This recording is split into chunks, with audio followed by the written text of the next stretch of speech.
So I'm gonna have a little smoothie here and chat with you for a little bit. This is a world premiere. This is a world. So, hope everybody's well. It's Saturday morning here, and I've been doing these long talks with you on Saturdays. I don't know why I'm choosing to do them on today. It just seems like a good time to do it. So this morning is the Theater of the Oppressed workshop that I had been doing it on in the evenings, and today we're trying to do it in the morning just to see how that works out. And I'm really excited because we're going to be doing it at the James and Grace Lee Boggs Center for Nurturing Community Leadership, which is a really cool space. If you don't know anything about it, I'll leave some information on that in the description box below. Wow, I'm thinking that I'm going to be drinking this, but I don't think it's going to be that drinkable. Well, hey.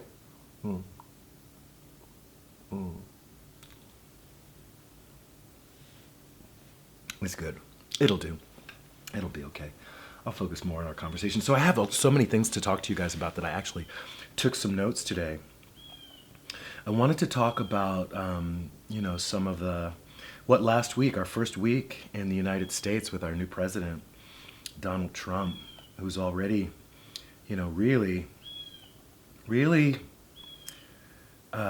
making some upsetting moves. One of them, he made some statements about bringing back torture, and his being convinced that torture is something that works regardless of the fact that military leaders and even Republican leadership is really opposed to it, and the fact that it's illegal according to international law. So that's something that's really upsetting.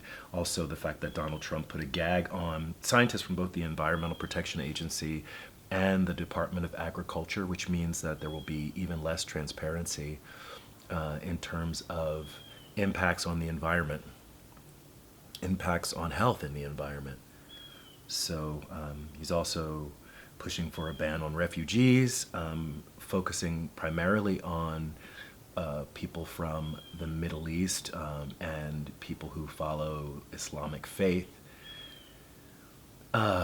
And being specific enough to say that people who are Christians coming from those parts of the world, you're welcome. We want to welcome you, but we don't want to welcome. So it's really openly religious discrimination.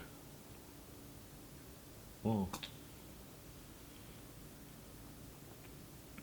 he's pushing to open up the pipeline, which was fought, the fight in Standing Rock, which Obama basically struck down. He's opening that up again, which is really sad because, that's how we end up with a situation like in Flint, right? Because, brown people don't count. We'll do this where the brown people are. We'll tell them it's safe, but ultimately these things never work out and disproportionately affect the lives of people of color. But, according to some of the viewers, apparently, in some of the comments, and I'm going to talk more about that in a video tomorrow, but I'm really amazed at the people who are convinced that people of color are undergoing some kind of mass hysteria, and people, and their allies too, right? So we're talking about, 50% of people who identify as white in this country who recognize that there are issues with racial discrimination and that there's a lot of work that we have to do, and that the election of President Obama did nothing about it. And we see that the election of Trump really is an indication of where we stand as a country in terms of our values, that this individual can be elected.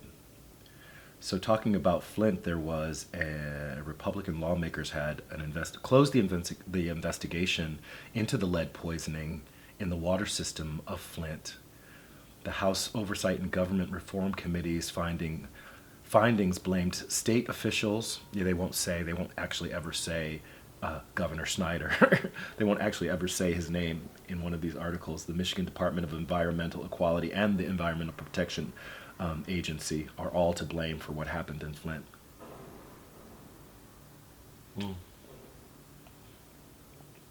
And in case you're wondering whether or not the water is still undrinkable, the Flint mayor, Karen Weaver, told residents they should still not drink the water. The city's lead pipes have not yet been replaced. So So the activists, the organizers in Flint are pretty sure that now any chance that they had of seeing some type of remediation is pretty, things are pretty hopeless right now. They're not going to get any help from the government in fixing that problem. So yeah, so that's the report on the Trump front, basically. Oh yes, and he's moving forward with the wall. In case you were still interested, really upping immigration, cracking down on immigration, and building this wall, and really wanting to sit down with the president of Mexico, who's said in no uncertain terms that Mexico is not paying for that wall. But that's where we are. That's what's going on in the United States, if you're interested. So I also want to talk about a lot of these things. It's interesting because I'd been planning this Pedagogy and Theater of the Oppressed conference in Detroit, and if folks are interested in coming out, there's going to be a pre-conference workshop with Julian Bawal from May 30th through June 1st, and then the conference will follow directly from June 2nd through June 4th.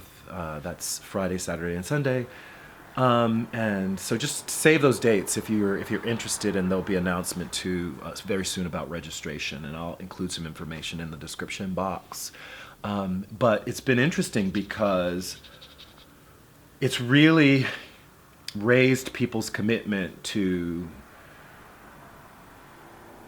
grassroots organizing all around the country. And I don't know if any of you all are familiar with a group called Cooperation Jackson, but I'll also include some information in the description box below. And they have really made a name for themselves nationally, for possibly even internationally, for their grassroots work. And interestingly, the founder of that organization had an article recently talking about, grassroots organizing. And interestingly, I had just recently done a series on grassroots organizing. And so for those of you who are interested in that topic, his article talks about how to, the basics of grassroots organizing. So it's just great to know that those resources are out there, and that folks are trying to make those more and more available as more and more people are going to be interested in organizing in their communities. So even though we're in a really tough time, but I'm hopeful that people will be mobilized. I don't know, though. I don't know. I'd love to know what all of you think. You guys, this is not going to get eaten if I don't have a spoon, so you know what, here. Look how thick it is. Yeah, there's no way that I was going to eat that without. If you notice, it was a little magic trick. I don't know if anybody really noticed what I just did. But yeah, so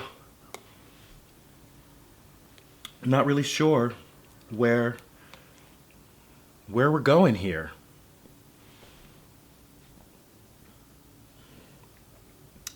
So folks who caught the video yesterday, my vlog video yesterday, if you were listening carefully to my conversation with Ethan, you know that I've officially blocked someone from my channel. So we were talking about whether or not that's something that is, I don't know, fair or what have you, but you got to know the difference. You have to know the difference between wanting to engage in dialogue and being an ideologue, which is interesting because this person was consistently, constantly accusing people of being ideologues, but all they brought to the table were, basically bumper stickers, racist bumper stickers. And so there have been conversations with others on the channel, people who were pretty upset, people who even, were sending me private messages saying that they're afraid to comment because they don't want that. They don't want people just hurling, terms at them. And so, I don't know, there's just something about The internet. I thought I almost got that all over myself. This is really good, by the way, everyone. This is almost like, I don't know, it's almost like kind of like gelato. It's just blueberry, by the way. It's blueberry, banana, frozen blueberries and banana, and a little OJ. And it's just turned into this really kind of, I don't even know, it's like almost like pudding. It's really good. But just, you know, I think people need to be aware of their impacts and need to be responsible for themselves. And like I said, I'm willing to have an open dialogue with anyone, but, you know, people need to be aware of how transparent, in just terms of, like, people can see through it. People can see through it when you're intentionally just seeking to upset people, you know, just, you know, saying things like people deserve to be killed. It's just, you know, there's no way you can think that that's productive. But my thinking is, wouldn't it be a wonderful world if when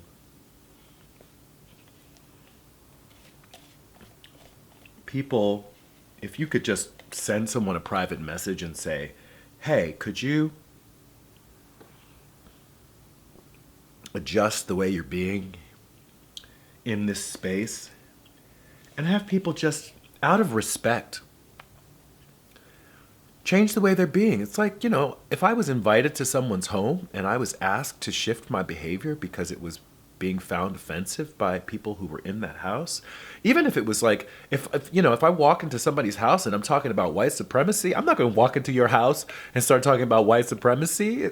If you tell me, that's going to be upsetting to the people in that's your home, that's your space. It's your space. And as content creators, I know that we are we're creating public spaces. They are, in some ways, public spaces, but they're public spaces that we're, as individuals, responsible. We're given responsibility for them. And oh my goodness, people who have huge channels, I can't imagine, you know, how, you know, you're 18 years old and you have, you know, 3 million subscribers. The responsibility. And I think generally people don't take responsibility for the spaces that they create.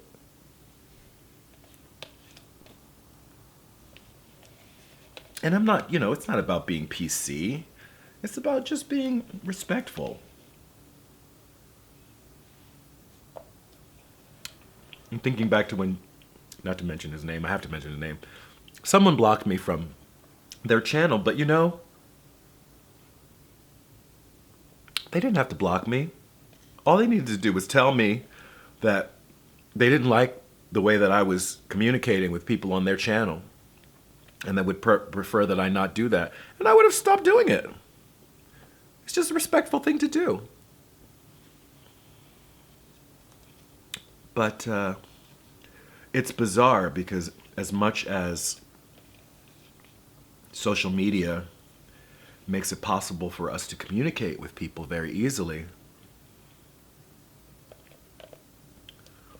it also makes it very easy for people to infringe on the social contract, which is to just enter the space with a basic respect for each other.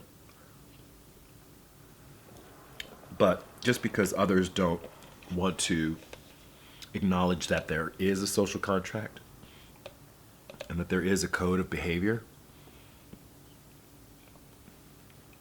then they can, you know, go away or be sent away. And what's interesting is those individuals tend not to express any remorse over the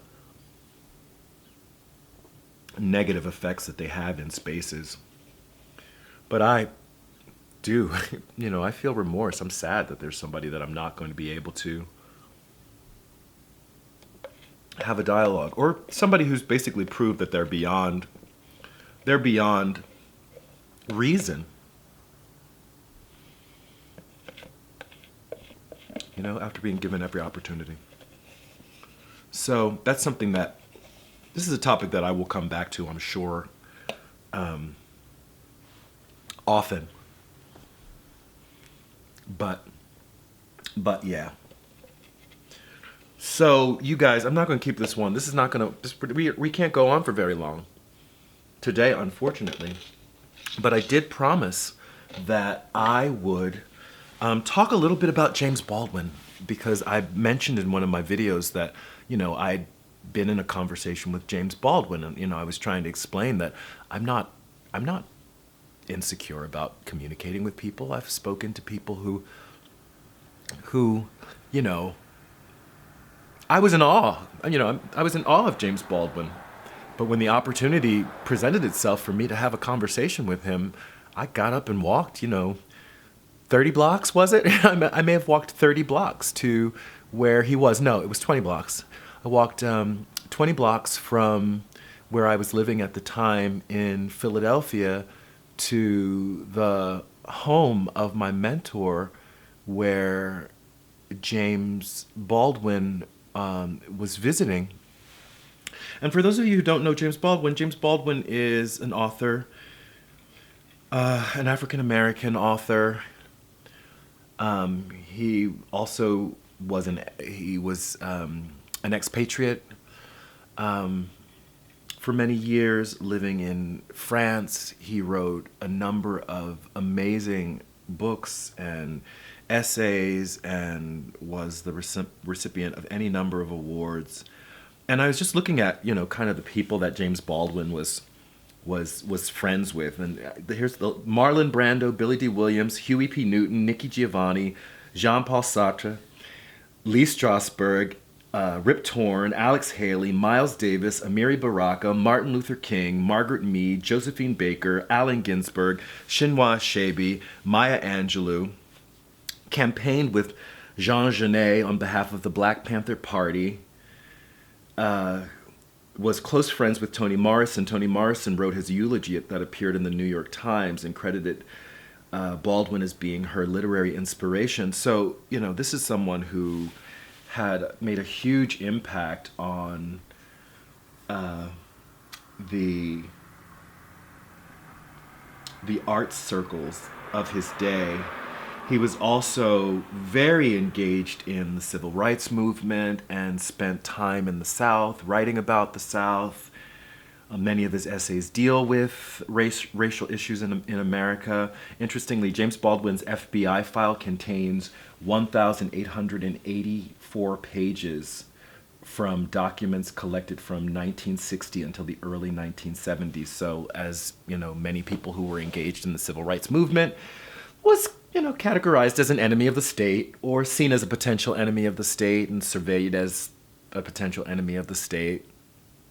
So, mind the company you keep. Mind the company you keep. And so, my fascination with James Baldwin started when the mother of a friend of mine. Actually, it was the mother of the girlfriend of my closest friend in undergrad. In undergrad, when I was going to a conservatory in Philadelphia, gave me a copy of Go Tell It on the Mountain, which I immediately went home and read from cover to cover. And I don't know how much of it I even understood, but I knew that it was about me. It's the story of young African-American, a teenager who is torn between his identity as an African-American and his father's strict religious upbringing. And James Baldwin, if people don't know, also identified as homosexual, and so was also in the 60s dealing with that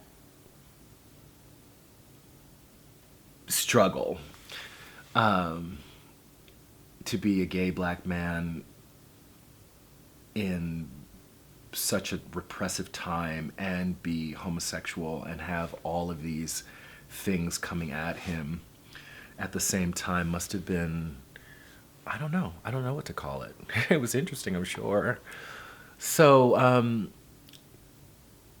after reading Go Tell It on the Mountain, I went on to read the next book of his that I read was Another Country, which is an amazing book that starts with the suicide of a jazz player, a jazz musician, and then sort of opens out into the lives of all of the people who were deeply affected by the suicide. And it's the characters, it's a fairly diverse set of characters,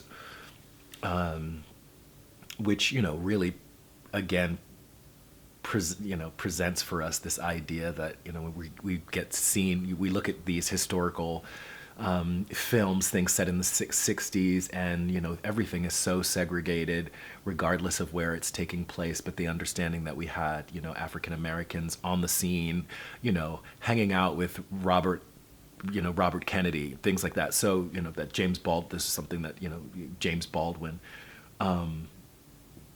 was able to brag about. So the fact that we're so present everywhere, but people forget that. But so in Another Country, he and the story takes us from New York City to Paris and maybe some other locations, and it's about relationships, really, and how those relationships are affected and in most situations devastated by the implications of race. And that story to me was so impactful. Now understand, I was reading this in the 80s, and so there are people who say, like, the civil rights movement happened in the 60s. In the 80s, when I was living in Philadelphia, it was an incredibly racist place, to the point where a bomb was dropped on an African American neighborhood, a street in an African American neighborhood, a bomb. And I don't know if you know about Philadelphia, but they're row houses, so you can't drop a bomb on a house in Philadelphia and not understand that you're going to basically be taking out an entire block. And they took out an entire block in an African American neighborhood to get to a handful of folks that they considered radicals, who for the most part were entirely peaceful, but they were frightened by them because they were trying to live an alternative lifestyle. And you can read about MOVE, and you can read about the bombing that took place in the 80s under Mayor Good's administration. So to be growing up in a very segregated and racially charged city like Philadelphia, and to be reading James Baldwin and being introduced to, it was my first taste of Black intelligentsia, people who were, were philosophers, writers, great thinkers who were African American, who were talking about the African American experience and framing things in ways that I could finally understand them, because things then weren't any different than now. People would tell you that there was no racism, right? So in the 1980s, people were saying there was no racism, right? So that, and Ronald Reagan was president, right? So that, so when I hear it now, it just makes me laugh, because I've been hearing it for 30 years now, that there's no racism in the United States. And I'm sure that people in the 60s were saying there's no racism in the United States too, right? I'm sure that people on the day of the signing of the emancipation, when the day slaveries were, the day that slavery officially came to an end, which is not even a clear date, right? Because it's not like you could have broadcasted on television and have everybody know that slavery was over. But from the time that pretty much everyone knew that slavery was over, I'm sure that people were saying, well, there's no more racism because slavery ended, right? So I just can't even deal with that. But anyway, so I fell in love with James Baldwin, and then realized that he was also homosexual, and began reading his books, looking at him not as only a member of the African American intelligentsia, but someone who also was gay. In fact, Robert Kennedy called James Baldwin Martin Luther Queen. And I don't know how I feel about that, because if they were tight and he called him that, it could be cute. But if they weren't tight and he called him that, then, I'm like a little bit like to Robert Kennedy, may he rest in peace and all that. All props to Robert Kennedy. Probably did a lot more for African Americans than many other political figures to follow, including probably the John F. Kennedy. But it was a little, if he's not tight with James Baldwin and he's calling him that's shady. That's a little mar for me, and so it brings my respect for Robert Kennedy. Robert Kennedy is a little bit hanging in the balance behind whether or not he was saying that about James Baldwin as a sister or as an oppressor. So that said, what? So I'm in conservatory, and I happened to be working on a scene from James Baldwin wrote a play called Blues for Mr. Charlie, which was directed, interestingly, for the first time on Broadway by Burgess Meredith, who I didn't even know was a... Burgess Meredith, this is probably a throwback for a lot of people, but he was a character actor, very, very well known, and I didn't know that he was a director, but apparently he directed this play.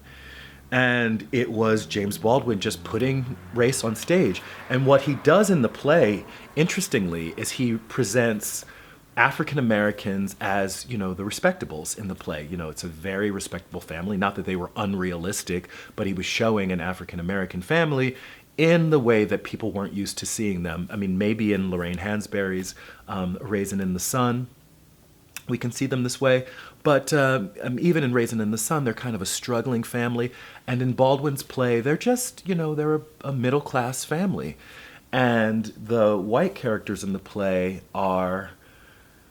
He's painting a portrait of whites in the play, not an unrealistic portrait, but he's showing a side of white society that we don't see next to an image of, upstanding African American society, right? So we had a reversal in the play where you had middle class, upstanding, respectable black people, and you had poor, ignorant, hateful, violent white people on the other side. And the play was very controversial, and apparently when it was staged, they would had one side of the audience was listed for whites only, and the other side was listed for coloreds. And not that they told people where to sit, but to walk into a theater and have to make the decision about where to sit must have been really challenging, and it's something that I might actually steal for the play on race that I'm writing right now.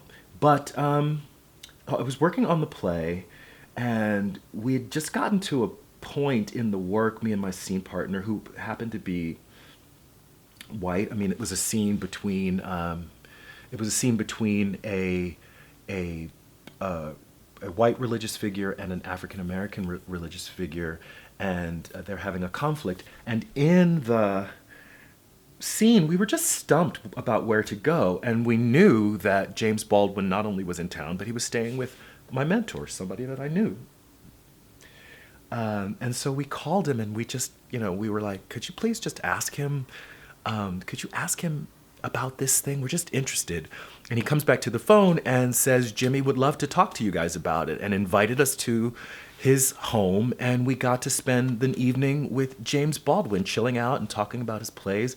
And he spent a lot of time talking about his time in the South in the 60s, I believe following the assassination of Medgar Evers, which was also very closely on the heels of the murder of Emmett Till. Those are both things that I urge people to read about and learn about. And so that was very powerful. And I knew at the time that I was hearing about something firsthand that I'd only known of through, PBS programs. But I was actually having a conversation with someone who was there, who could describe it so that I could experience it palpably. And I knew that I was honored to be in that space. And he signed my copy of Blues for Mr. Charlie, and in it he inscribed, "Go with God, love James Baldwin." And I was so confused by it all. And even, I say that I was reading all these things, but I wasn't grasping them, because I'd grown up in a world where people, only my mom thought that there was still racism. Only my mom. My mom was the only person who talked to me openly about the presence of racism, and likely because it was her job to prepare me to move through a world where I would be confronted by racism. And my mom had grown up in the South. And so to suddenly have my eyes open to all of this thinking about something that had been just, basically dispelled as mythology by most of the people around me, it was very challenging. And what's interesting is it's only now, in the past few years, that I've really begun to dig and analyze system of oppressions and understand how the world we live in today is so closely tied to what was established in the founding of the United States and what's been exported to the rest of the world. And so it's hard. I can't talk about it and say I met James Baldwin and James Baldwin changed my life. I probably am the person that I am because of James Baldwin. Probably more to deal with the development of my sexuality than with my understanding of myself in terms of being an African American in the United States. But here I am. Here I am. And I'm having this conversation with you, of all the conversations I could be having. So you guys may have noticed that this is gone. This has been gone actually for a pretty long time. And that said, I hope that was satisfying for those of you who are interested in hearing more about James Baldwin and the impact that James Baldwin has had in my life. But for now, that's it for this video. Like it if you like it. Share, comment, subscribe. This is Reg signing off. Love yourself. Peace. And I love myself. The world is a ghetto with big guns and dick inside. I love myself.